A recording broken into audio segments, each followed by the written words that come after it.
Renouveau matin ni renouveau sɔgɔmada kunnafoni ni y'a kɛnɛ dayɛlɛtɔla aw ye ka bɛɛ fo ka bɛɛ lajɛlen waleɲuman dɔn bi ye tarata ye février kalo tile 22 san 2022 sɔgɔmada in na i n'a fɔ don tɔw la anw tɛgɛkɔrɔla falen do kunnafoniw na min bɛna lase aw ma lase cogo cɛ ɲuman na aw kelen kelen n'a ka kunnasiri ni ye o bantɔla ye pewu o la solika wuli kɛbagaw aw ni ɲɔgɔn tuma maa minnu sera u ka baarakɛyɔrɔ la u ka telew bɛ renouveau la an ka foli bɛ u ye minnu bɛ an lajɛ sɔgɔnɔnaw la diɲɛ don o don an bɛ foli belebeleba di u bɛɛ lajɛlen ma lamɛnbaga jamakulu an tɛ ɲinɛ aw kɔ an bɛ radio renouveau lamɛnbaga bɛɛ lajɛlen fo mɔgɔ mɔgɔ sɔgɔlen don an na 98.1 sanfɛ an ka foli bɛ u bɛɛ lajɛlen ye o kɔfɛ radio kɛmɛ yiri ka caman fana bɛ sɔgɔ renouveau FM na walasa ka se ka nin jɛmukan in cari mali fantan naani bɛɛ lajɛlen fɛ dugumisɛnninw fara dugubaw kan an ka foli bɛ an ka radio partenaire kelen-kelenna bɛɛ lajɛlen o la bi tarata renouveau matin an ka laseliw bɛna boli minnu kan an ka bakurubaw olu filɛ Isa Kaba Sidibe ale bɛna walawalali kɛ aw ye kumasen min kan bi o bɛ tali kɛ fanga furancɛ fanga kuntagala cogoyaw kan ni o ye durée de la transition ye a bɛna da dɔw la ka walawalali kɛ bɛɛ lajɛlen ka se ka faamuyali sɔrɔ kunu fɛn bɛ tali kɛ conseil national de la transition ni o ye CNT olu kɔni ye tɛgɛkɔrɔta kɛ charte de la transition kura o koɲɛ kanaw la o kama an bɛna wele bila Amadu Mayiga ma ka bɔ CNT kɔnɔ a ko kɛra Kenya min ma a tigɛra da min kan ale ka se k'a da dɔw la ka walawalali kɛ aw ye bɛɛ lajɛlen ka se ka faamuyali kɛ charte de la transition kura kɔnɔna ko kana la fɛn bɛ tali kɛ anw ka don baara ɲɔgɔn welelen na o ye Maliki Konate ale bɛna kuma an ye gafe dɔ kan gafe min kɔnɔna a bɛ kuma moto taxinitigiw fɛn kɔni bɛ tali kɛ fɛn dɔ jagoyara olu kan ni o bɛ papier dɔw ko fɔ u kan ka o ɲini yanni utukalo nata cɛ Maliki Konate ale bɛna a da dɔw la walasa bɛɛ lajɛlen fana ka se ka faamuyali ɲuman sɔrɔ o kana la Sori Ibrahim Diallo ale bɛ bisimila Alexis Kalambiri Awa Daɲogo ka fara anw ka don fɔli duman kan kunnafoni di gafew ɲɛ fura fɔlɔ laseliw ni bɛɛ lajɛlen bɛna kɛ bi sɔgɔmada in na jɛmukan kɔnɔna na don kibaru o bɛ Amadu El Konare bolo Amadu ni sɔgɔma i ni sɔgɔma Fanta Tɔgɔta a bɛ cogo di somɔgɔw bɛ di alhamdulillah i ni soli ka wuli kosɛbɛ i natɔ sira bɛ ɲɛ jumɛn ma an bɛ se k'a fɔ sira ɲaamile don nka o y'an yɛrɛ fana ka laɲini sabula a ma sɔrɔla k'a fɔ waati bɛɛ an bɛ tasa da yira jamana faamaw la k'a dɔn jamana jɔsen tɛ bolo kelen ye min ye sirabaw ta ni ka segin fana u k'u janto la kosɛbɛ l'impôt minnu bɛ sara maa caman bɛ kiiri bɔ k'a fɔ u donda tɛ yen nka nin waati na baaraba dɔw bɛ Bamakɔ dugu yɛrɛ kɔnɔ minnu kɔni min maaw wajibiya ka sanni kɛ maaw ka denbayaw ni ɲɔgɔn cɛ ka bɔ kɔni kama bi sɔgɔmada in na mobiliba caman bɛ yen minnu kɔni donibatigiw balanbalalen don bɔlɔw ni ɲɔgɔn cɛ o degun bɛ sɔgɔmada in na yanni Fereke Banjugu Sori ale ka don kɔnɔnaw la a ma nɔgɔ a ye aw muɲu ni siraw baaraw bɛɛ lajɛlen kun cɛra a bɛ kɛ lafiya ye sɔrɔ baasi t'aw la an bɛ Ala tanu alhamdulillah aw ka wari sara ninnu bɛɛ a bɛɛ bɛ cɛ k'a bɛɛ don bazɛnw ni fɛnw na suguba maaw bɛ di ye an ka wari ma faamuya wari saralen jumɛn Mali muso ka sara bɛɛ de bi don bazɛn no suguba kɔnɔ e tɛ se k'i da don musow ka bazɛn ko kuma la embargo daminɛ wagati e ye mun fɔ ne an ma mɔgɔ ma sɔn ne ta ma a y'a d'a ma wa a fɔra de ko ka bɔ fɛn bɛɛ la a ta y'a ka wari ye a y'a bɛɛ don bazɛn na ka bɔ a y'a bɛɛ don la nka don min n'an ye 100 d'a ma ko a mun a fana k'o minɛ o tɛ problème fosi n'aw ye 100 di an b'a dafa i n'a fɔ an y'a dafa ko caman kɛ cogoya min na bilasirali kura min bɛ yen embargo sili yɔrɔnin min na muso ko aw ka sacrifice ba de kɛ dugu mana jɛ ni kɔkɛ ma fɛn bila a ko faamaw yɛrɛ ye a to embargo a bɛ a kɛtɛ bilenni de la sisan ayi o ni embargo o kuma ko embargo bɛ an kan an tɛ dumuni kɛ yan an bɛ dumuni kɛ nka an tɛ taa sugu la kɛ dɔɔnin de ka bɔ a ma fɔ mɔgɔ si ko dɔ ka bɔ nansɔngɔ na ko embargo ko yɛlɛma ka don taabolo la nansɔngɔ tɛ taabolo wɛrɛw de ko don dumuni ko t'a la kuma ko mana gɛlɛya cogo o cogo sacrifice ye tiɲɛ mɛ nansɔngɔ sen t'a la Amadu sɔɔni an bɛ ɲɔgɔn sɔrɔ siga t'a la kɛ Bamakɔ kɔnɔ bi hali ni y'a sɔrɔ tasuma bɛ ka tiɲɛni kɛ kosɛbɛ déplacé u jɔyɔrɔ la an bɛ dugawu kɛ yanni an ka don kibaruyaw sɔɔni e bɛ n'i da don a la a ko kɛra cogoya min na Falajɛ garabali kɔnɔna na e bɛna o kunnafoniya di kanubaga jamakulu ma yanni o cɛ wagati boloda cogo ale filɛ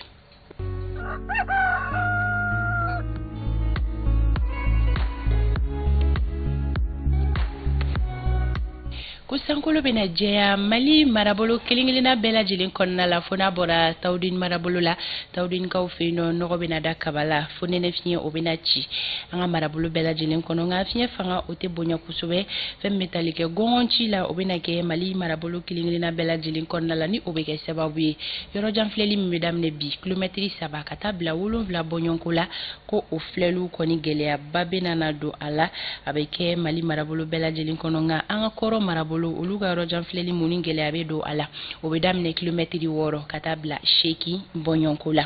fɛn bɛ tali kɛ bi tile bɔta hakɛyaw la ko bita fana bɛ yɛlɛn dɔɔni dɔrɔn ka tɛmɛ kunun ta kan o la Kayikaw bi aw ka tile bɔta hakɛya o b'i jɔ digiri 40 na Kulikoro olu ta bɛ kɛ 38 ye Sikaso ka fara Segu kan olu ta bɛ kɛ digiri 37 ye Moptikaw olu ta bɛ kɛ 35 ye fɛn bɛ tali kɛ Tombouctou la ani Gao olu fɛnɛ ta bɛ kɛ 35 ye Kidalikaw ani Menaka olu ta b'i jɔ digiri 33 la Tawudinkaw olu ta bɛ kɛ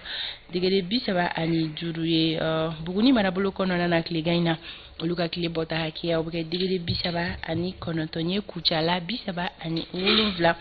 Kita ani Nyoro olu ta bɛ kɛ digiri 40 ye fɛn bɛ tali kɛ Narakaw la olu ta bɛ kɛ 37 ye Douanza olu ta bɛ jɔ digiri 35 la Sankaw olu ta bɛ kɛ 37 ye Banyangaana marabolo kɔnɔna la bi olu ka tile bɔta hakɛya bɛ kɛ digiri 35 ye Joyila olu ta bɛ kɛ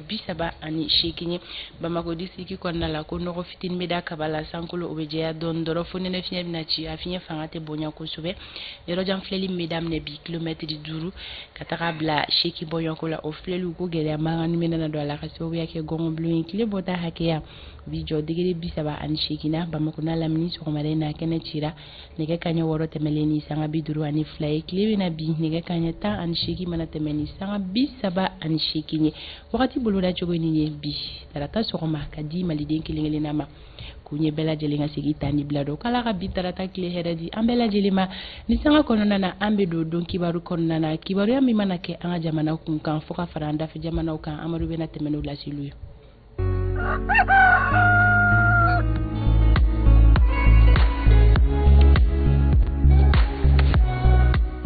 sanga 26 nɛgɛ kanɲɛ 7 Amadu n sira di ma i ka kunnafoni kɛnɛ dayɛlɛ sabula kanumagaw kɔrɔtɔlen don kosɛbɛ tabarikala an b'a dayɛlɛ teliya la sabula ni da ma dayɛlɛ maa tɛ da kɔnɔ fɛn dɔ hali ni y'a sɔrɔ gazini min bɛ bɔ mura tɛ maa min na o bɛ se ka dɔ faamu da kɔnɔ fɛn dɔ aw ni ce aw ni sɔgɔma a ye aw bisimila bi sisan dannen nɔ don kibaru nin ye a kɛnɛ yɛrɛ dɛbɛ fɛnsɛnnen ye aw ye yan'an ka don yɔrɔ jan Fanta tumu ta cɛ dɔ tɔgɔ ko Dawuda Kane ko fo ka taa Anbarigo Baza ko nasɔngɔ ko kuma ko banna sabula ale bɛna jɔ ni i ka nasɔngɔ ni i ka na n'a tamatiw n'a jaba ni fɛn bɛɛ o kuma a tɔgɔ ko Dawuda Kane k'a Kane ko diyara n ye diongaw fɛ o kuma nasɔngɔ ko an farala ka bɔ ɲɔgɔn na aw ni bisimila an ka don kibaru kɛnɛ kan na Bɛlɛdugu ye nakɔ sɛnɛ duguba ye jango dionkaw fɛ yen ni jamana yɛrɛ y'i ɲɛsin ye potentialité caman bɛ minnu b'a to an yɛrɛ ka bɔ warada Sikaso tɛmɛnen kɔfɛ an y'a ye k'a fɔ fitiri fɛ surɔ maaw kɔni ka seli tigɛra kosɛbɛ ka kɛ ni tasuma wulila i k'a dɔn k'a fɔ Garibali la Falajɛkaw fɛ kɛrɛnkɛrɛnyana maa minnu bɛ yen ni kɛlɛ y'u bɔ ani gɛlɛya wɛrɛ y'u bɔ jabala la ka na ye olu kɔni camanba de jɔlen bɛ yɔrɔ dagalen bɛ yɔrɔ minnu na tasuma donna ye a tiɲɛni fanga bonyana kosɛbɛ yanni i k'a dɔn an ka se ka protection civile ni maa ɲɛma caman lamɛn an ye ja minnu sɔrɔ bi sɔgɔmada in na teliya la min ye Lulumadi Bate ni Isa Kaba Sidibe ka wulikajɔ kɔnɔ an bɛna olu jaw yira aw la aw ka ɲɛfɔli dɔw faamu a ko ɲɛw kan yani an ka kibaruya tɔw ka labɛn o kɔfɛ fana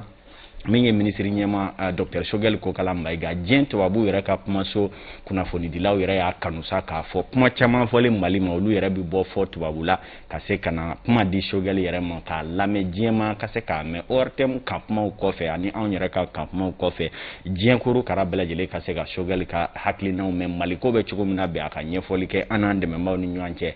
baaraw bɛ sen na an bɛna kuma o fana kan bi sɔgɔmada in na don kibaru ale kɛnɛ kan na ka fara o kan an y'a fɔ ten tɔ kunun don kibaru daminɛw la ko charti o kɔni yɛlɛmali baaraw kun kan ka kɛ kunu o fɔra cogo min na o kɛra ten min ye wasaden minnu bɛ yen n'olu tun b'a kɛnɛ kan maa 100 ni 20 bɛɛ lajɛlen ko k'u sɔnna a ma maa si ma i yɛrɛ minɛ wa maa si ko tɛ fɛ bɛɛ lajɛlen sɔnna a ma yɛlɛma donna charti taabolo la fɛn mun b'o charti kɔnɔ waati nataw la olu na ɲɛfɔ aw y'an ka sɔgɔmada in na do o kibaru ale yɛrɛ kɔnɔna la ninnu ye an jɔsenw ye an bɛna sinsin minnu kan i k'a dɔn k'a fɔ ka se ka bi kibaruya fara ɲɔgɔn kan bi taratadonya in na waati min na aw minnu bɛ yen ni aw bangena taratadonya fɛ ko aw ni sɔgɔma a maa caman de bɛ yen minnu kunkolo ka gɛlɛn kosɛbɛ o fana ka fɔ a ko kɔnɔ a y'aw bisimila.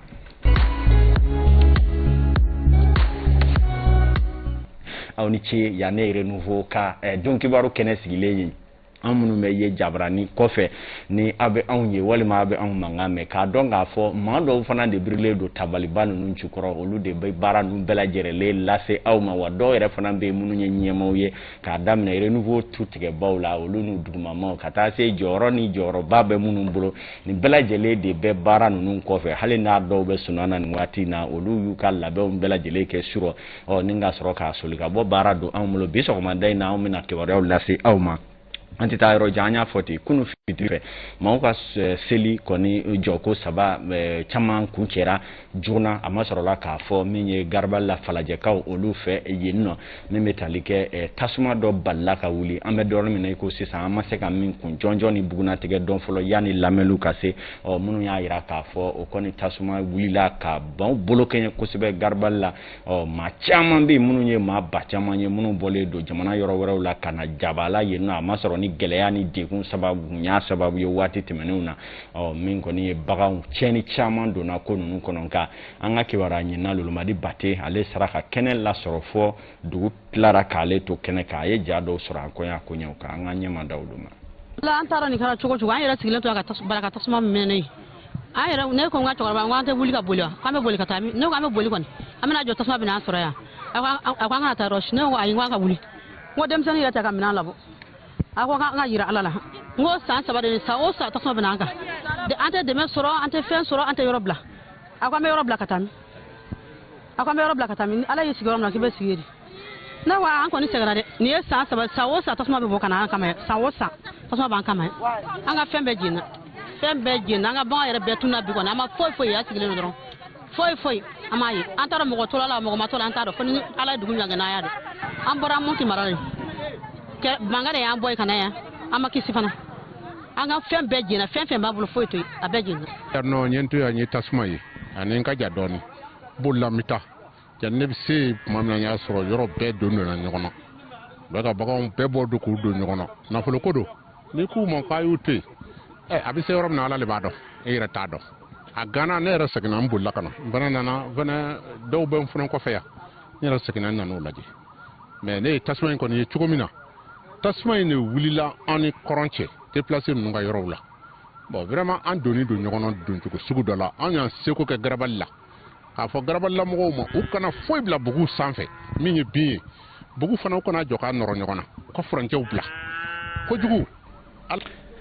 min bɛ tali kɛ i k'a dɔn ɲɛfɔli kunfɔlɔ dɔw ye nin ye a koɲɛw olu kanan na min ye i k'a dɔn bi tile kɔnɔna la an bɛna a tɔ jaw jira aw la ni an ka sufɛ bi renouveau ka cɛsiri wuli minnu bɛ sen na o ja bɛɛ lajɛlen bɛna sɔrɔ tasuma yɛrɛ ye tiɲɛni hakɛ jumɛn kɛ a ye minɛn minnu jeni ka bagan minnu jeni ka tiɲɛni minnu don ka degun minnu lase i k'a dɔn a ja dɔw bɛ a yeli yɛrɛ cɛ ka jugu kosɛbɛ nka min ye protection civile maaw ye n'o ye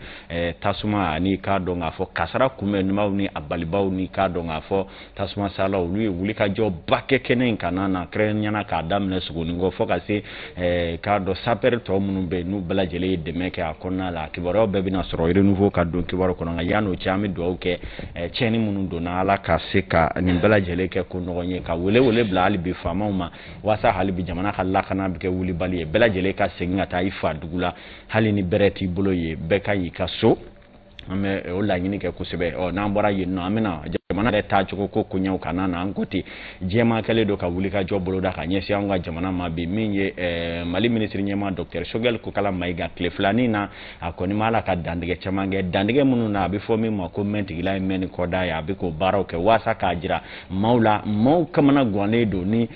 kuma nu kan ani ka do babal kam mi fo anga jamana ma ani fana jamana de munu be ni hakili sigi nyinne do lu fe wati bela jerale ka ken ko ta chugoye o jamana ere nyema ya follow ka bo ka nyefoli ke mauye bamanga hakika ika do nga fo ani nansara kana wasa jema se ka famia soro ala chugo mina o koni kuma la se o koni nyonya le do bi ko sebe jamana nyema ya sola mi ere kanne do fana jamana de chama fe ka do ko ta chugo be chugo di jamana de ngama na gwane do sabula minye ka do nga fo ko mana gelea chugo te munu bolo abike olu de kanye kumu ka jamana de munu be ni ka do wa bolo te jamana marali la ka se ka jamana mara chugo ta chugo hakilina jonjon fo yo bara ko senan wati na mina Cleflaina Dr Shogel ko kala maiga ka fara ministry min yesinen do jamana gouvernement ka kuma la selamu ka dandige o fagan ka boko sebe akunye anga nyinenu kono anye kibara mun soro ma ka se ka jamana de on hakili sigi ka do jamana bi ka ta tugo mina hakilina bamunu mala ka ta jamana maraba o fe na bi ta jamana de on chwala na bi jamana de on bela jele refana tendo lu kuma ka kuma la diriya o fo akono o ka se ka o do Shogel ka nye folu ko fa anya ka foto abu muna fo ndila chama fona ya la nyini kase kana kuma di Dr Shogel ko kala maiga ma mali chwala aka nyefoli hakika ke jema ka do kuma munu mala ka fo beba fo ka jayira ka fa fe tubabu ba fo ka borodo francire aka no olu ma chugo mina wasa jema to ka da olu la olu ba fo tinga ko re tumeme mali kono o hakilla minye ka do ministry nyema ya so ke hakika oni la ya bediledo muna obise kana o la selu na kuta wati wasa jamana do mi saka famia soro okonye enununa chugo ya mina amanto eteliala ka do CNT kono ka don afo mamunu be no le jamana ka sharia tabaw ye la nyini mitun kara jamana gouvernement fe ko ka se ka yelema do sharia ni tabulo munun gra sababu ye ka dona teme fanga sigi no ye charti yelema ka do ala ni maya ka fo bara kun folo munu tumbulo dara kono o do koni chera ka bu ja horo ani do ta chugo make sababa e no do jamana nyema franje fanga nyema folo walu ni ka boy oluni anyana woro yelema kura munu do na la ninga senzen kokura o bolo korota bara kera kunungo wasa sablona ikado awa CICB la mununa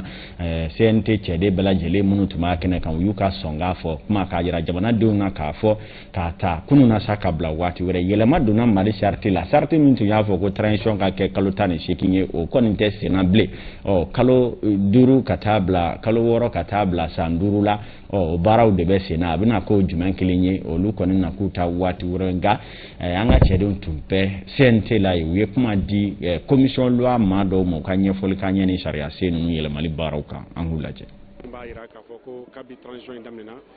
gela chama ira kono gela mu na ba wajibiya bi anga sharia suinta ka ana ka bento ma ana bisan ka wati ka benyo ma o konna na fiendla ka foko poste de vice président no muntumbe ko o boala ani ka tamacha fanga wasablo no yesente o ma kemeni ma mo kelende ka do fraka ka se ma kemeni ma binani wolobla ma ina fo tamacha fanga ina fo wasablo me chobina korle ayerla ka fana ka gouvernement no ye qu'on appelle ça uluka baraye mo mo ndur tumba kono na fara ko akana fe mo ndur kan afara ko bayal mal la pour que nombre kana yala mo bato akatani hakina munu be jamana nyemo bulu ka tamacha fanga ina teme ani ka se tamacha fanga re kan dan wati jumema donc ayera ka foko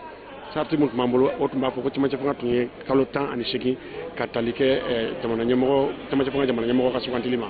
donc ayera ka foko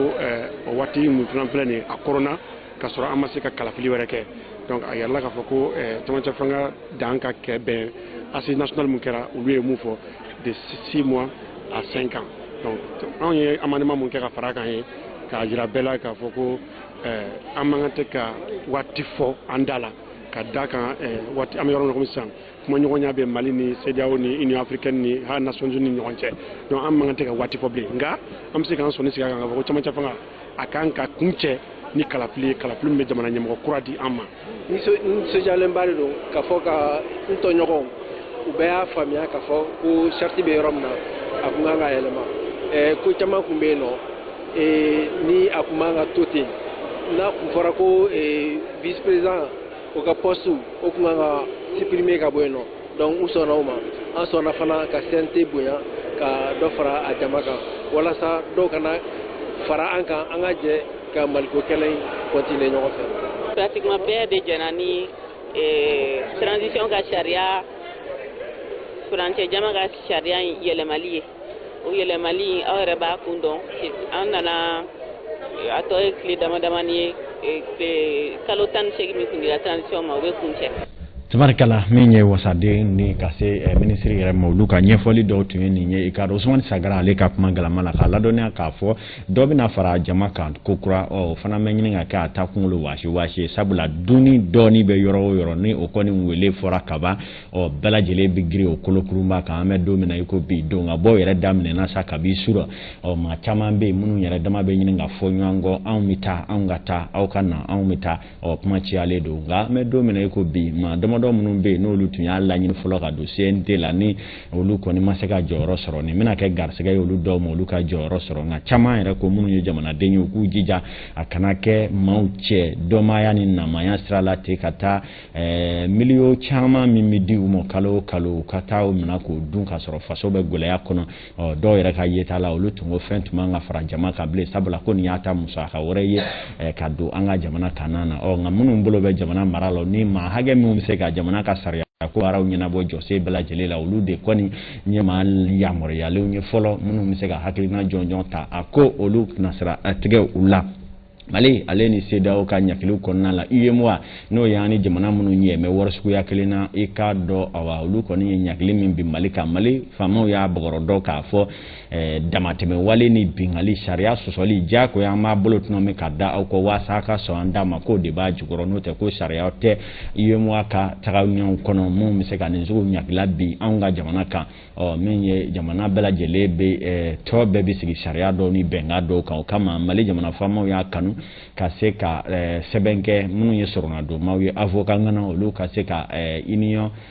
min UEMOA ye ka u ta da bɔgɔ jɛnden kan a kiiribulonba min yɛrɛ bɛ yen ko kana na an ka kibaruya ye ɲinini dɔw kɛ ani a CEDEAO koɲɛw bɛɛ lajɛlen kan an ka ɲɛmadaw fana ma pour que ka cour saisi condition b'a la caman b'a la fo o condition ka rempli condition dɔw bɛ yen ni ɲinɛn'olu kɔ cour da tɛ se ka don kuma yɛrɛ kɔnɔna la a bɛ se ka rejeter par exemple tɔgɔw b'a la jamu b'a la fɛn caman b'o la pièces minnu kan ka produit n'olu ma produit a kɛcogo la o bɛɛ b'a la mais en même temps aussi n'i bɛ cour saisi il faut que a ka kɛ cour yɛrɛ ka hukumu kɔnɔna la a ka compétence kɔnɔna la donc ni cour ka compétence tɛ a bɛ se k'a fɔ ko ale tɛ se ka nin kiiri tigɛ parce que elle est incompétente a bɛ tɛmɛ a ka compétence kɔnɔna la donc o bɛɛ bɛ se ka fɔ n'an ye papier de ye mais comme an ma papier an tɛ se k'o fɔ mais ne hakili la ni u ye cour CEDEAO cour UEMOA cour saisi pour que ka sanction financière minnu taara mun ye wariko ninnu ye banque ko ninnu ye o bɛ se ka ɲɛ mais n'u k'u bɛ taa UEMOA saisi pour que ka CEDEAO ka sanction annulée ne fɛ o bɛ gɛlɛya dɔɔni o de kama n y'a fɔ n ko est ce que nin saisi bɛ se k'an ka problème bɛ régler o ye fɔlɔ ye filanan fɛnɛ hali ni sanction taara ni cour ye a fɔ sisan k'a fɔ Mali jo b'a la a ye sanction ninnu bɛɛ wuli est ce que UEMOA chef d'état yɛrɛ bɛna sɔn ka appliquer wa o y'a damana question ye ou bien CEDEAO chef d'état bɛna sɔn ka appliquer wa o fana y'a damana question ye tout le monde sait que a caman kɛra u ma sɔn ka appliquer ne fɛ kiiri ko tɛ se ka nin ɲɛnabɔ nin bɛ ɲɛnabɔ ni politique de kuma ɲɔgɔnya sigi ka kuma ani la force des arguments tiɲɛ b'an bolo fo an ka tiɲɛ an ka mɔgɔw fana wele k'u wele ka na k'u sigi u ka sɔn an ka tiɲɛ ma kuma bɛ kɛ yɔrɔ jan ni yɔrɔ jan mais an ka wuli an ka taa se tabarikala nin ye hakilinaw ye min ye maître Hassan Diop ale ye minnu fɔ kumaɲɔgɔnya yɛrɛ hukumu kɔnɔna na badabada Goodluck Ebele Jonathan ko a bisimilalen don Mali la yan bi ko kura a bɛna da donnen don kumaɲɔgɔnya mun na a bɛna o nasiratigɛ la min ma bɔ o ko la ana o fana ga ta kibaruya wɛrɛ ka maana k'a dɔn k'a fɔ cɛ in yɛrɛ fana a sɛgɛnna maliko tan ka segin na a ka jija sa bɛnkan dɔw ka sɔrɔ a kow la waasa mali yɛrɛ bɛ se ka bɔ nin sɛbɛ jukɔrɔ kɔlɔ kɔnɔ nka a kuma duman yɔrɔ ye min ye o ye kuma ɲɔgɔnya jinu donni a da ka don ko la k'a sɛbɛkɔrɔ maana o bɛ kɛ sababu ye hakilinaw bɛ ɲɔgɔn ye cogo min na o jigiya bɛ malidenw ye Goodluck a ka nali o hukumu kɔnɔna la sanga 42 saba sera dɔw yɛrɛ ka jateminɛ la a bɛ dépend min bɛ yɔrɔ min na ani minnu ka tile munumunu cogoyaw bɛ cogo min na min ye Sumayila Goyi Mayiga ale ka denbaya maa caman bɛ u b'an su nin waati na k'a yira u la k'a fɔ an ŋaniya bɛ u yɔrɔ sanga a n'a ka waati ka se an ka togodalama minnu bɛ Bɛlɛdugu mara Kurukara la n'u bɛ an lajɛ ani k'an lamɛn kow fana bonya bɛ an ka bi sɔgɔmada in na don kibaru kɔnɔ jamanakuntigi Asimi Goyita bolo ma funna a bɛ da tigi kɔ Bɛlɛdugu sirako fana bɛ anw na ko a lajɛ kosɛbɛ k'a daminɛ Darali la k'a susa fɔ Kati Falajɛ ka taa Daba ko ɲɛkan gɛnɛbɔ ye fana no a wari man ca kosɛbɛ dɔɔni ma bɔ jamana wagande yɔrɔ o b'a da kala Fanta Tumusa an bɛ bita bila yan fɔlɔ an bɛ bita bila yan sanga 44 o bɛ nɛgɛ kaɲɛ 7 sanfɛ n ka juru b'i la n ka sanga 3 juru b'i la donc tagalen ɲɛfɛ i b'o sara ne ka juru min bɛ la n'a bɛɛ fara la ɲɔgɔn kan e ka fɛn bɛɛ turu bɛ bila ko jamana bɛ bolo la i ye mun ɲɛnabɔ i ka nasɔngɔko kuma ma ban a fɔra de o i tɛ jɔ a ka confirmer fɔlɔ maa min y'a fɔ danama don kuma i hakili la tigɛ ne y'a fɔ de e ka tɔn de kɔ n'i tora ne kɔ ne tɛ t'i kɔ dɛ sori de b'i kɔ c'est fini e ma sori t'a plein wa a tora n kɔ wa a lafiya la baasi tɛ an bɛna sori bisimila ni sanga kɔnɔna na an bɛ tɛmɛ ni an ka kibaruya tɔw ye an ka jɛmukan kɔnɔna la ni o ye renouveau sɔgɔmada kunnafoni tan ni ka segin kibaruyaw olu bɛna dayɛlɛ aw ye sisan sori Ibrahim Diallo fɛ